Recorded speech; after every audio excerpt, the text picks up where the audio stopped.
আজিৰ পৰা তিনিদিনীয়া কাৰ্যসূচীৰে গোৰ্খা কালচাৰ ফেষ্টিভেল আৰম্ভ হৈছে। হয়, গোৰ্খা উন্নয়ন পৰিষদ অসমৰ দ্বাৰা এই 2026 চনৰ যি গোৰ্খা সাংস্কৃতিক মহোৎসৱ আজিৰে পৰা ডিব্ৰুগড় জিলাৰ এয়া মানে আমাৰ ৰাজগড় চহৰত আৰম্ভ হৈছে। আমি ভাবোঁ সংস্কৃতি হৈছে জাতিৰ মেৰুদণ্ড। সংস্কৃতি হেৰালে জাতি নাইকিয়া হৈ যায়। এটা ৰাষ্ট্ৰৰ কাৰণেও বৰ ডাঙৰ কথা। সেই সংস্কৃতি হৈছে ৰাষ্ট্ৰ আৰু জাতিৰ মেৰুদণ্ড।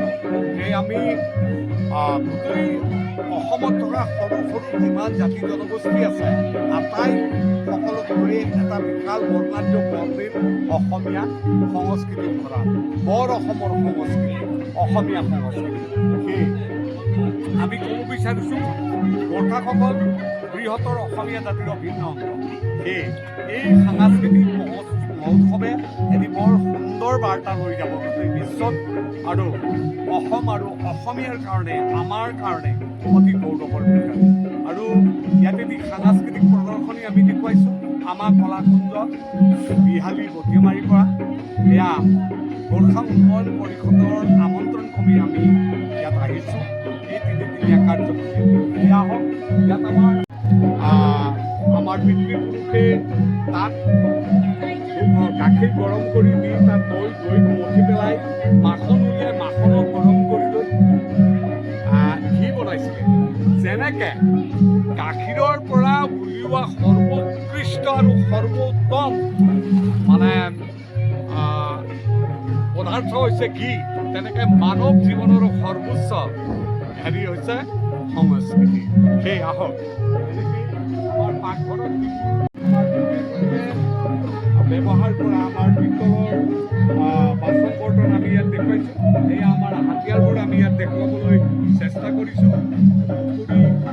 আমাৰ ঘোঁৰা, চোমৰাই আৰু মিটডাল, এনেকৈ কঠিমূৰা কুকুৰি, কাঁচি, খুৰপা, আমাৰ এই চৰতা আছে। এইটো হ'ল গৰুক মানে দানা দিবৰ কাৰণে কাটিবৰ কাৰণে ব্যৱহাৰ কৰা এটি চৰতা। এনেকৈ এই দৈনন্দিন জীৱনত যিবোৰ বস্তু লাগে সেইবোৰ আছে। আজিকালি ঢেঁকী নাইকিয়া হ'ল, ঢেঁকী খাল ইয়াত আমি ৰাখিবলৈ সক্ষম জাত এইবোৰ আজিকালি নাইকিয়া হ'ল। নতুন প্ৰজন্মই এই বস্তুটো দেখিব লাগে। আৰু এটা বস্তু মই দেখুৱাব বিচাৰিছোঁ, এই বস্তুটো তাহানি দিনত তেল মানে উলিয়াবৰ কাৰণে মঞ্চ উদ্ঘাটন উলিয়াবৰ কাৰণে এই বস্তুটো ব্যৱহাৰ কৰা হৈছিল। মই আদৰণীয় আমাৰ অধ্যক্ষ উপাধ্যক্ষ গোৰ্খা উন্নয়ন পৰিষদ ৰাম দাহালজী আমাৰ মাজত আছে। আমি দুয়োজনে এপাক ঘূৰি লৈ আমি মঞ্চত যাম। ব্যৱহাৰ কৰা ইয়াৰ লগতে তাহানি দিনত যেনেকৈ জাতি তেনেকৈ আমাৰ ভোট বুলি কয়। আৰু তাহানি দিনত যেতিয়া শহুৰৰ ঘৰলৈ যাব হয় যোৱাই, তেতিয়া এই বাঁহৰ এবিধলৈকে লৈ গৈছিল। সেইকাৰণে এইবোৰ আমি ইয়াত ৰাখিবলৈ চেষ্টা কৰিছোঁ। এয়া বাচন বৰ্তন চাওক, তাহানিৰ দিনৰ বাচন। আজিৰ প্ৰেছাৰ কুকাৰে কি পাত্তা পাব, সেইবোৰ ইয়াত ৰখা হৈছে। আমাৰ লালিগুৰাজ থিয়েটাৰ, আমাৰ অসমৰ বিশ্ব প্ৰসিদ্ধ লালিগুৰাজ থিয়েটাৰ, আমাৰ ভ্ৰাম্যমান থিয়েটাৰৰ অসমৰ এটি সম্পদ। আমিও নেপালী আমাৰ গোৰ্খা ভাষাত কৰিছিলোঁ লালিগুৰাজ থিয়েটাৰ। তাৰ মালিকজন এখেতেই আছিলে ৰাম দাহাল। মই তাত এজন পৰিচালক আৰু অভিনেতা, নাট্যকাৰ আৰু নৃত্য নিৰ্দেশক আছিলোঁ। এইবোৰ হ'ল আমাৰ দৈনন্দিন জীৱনত ব্যৱহাৰ্য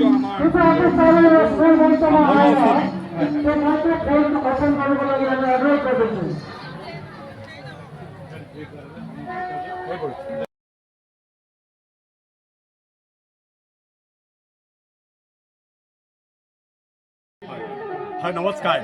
হয়, এখেত আমাৰ গোৰ্খা কালচাৰৰ বিভাগত তেখেতে বহুখিনি কথা, গোৰ্খা জনগোষ্ঠীয় বহুখিনি কথা আপোনালোকৰ আগত দাঙি ধৰিলে।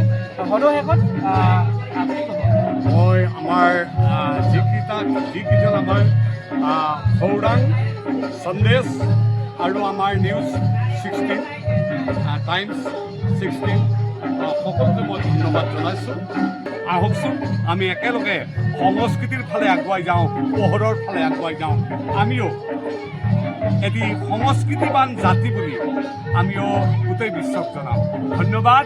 জয় আই অসম, বন্দে মাতৰম।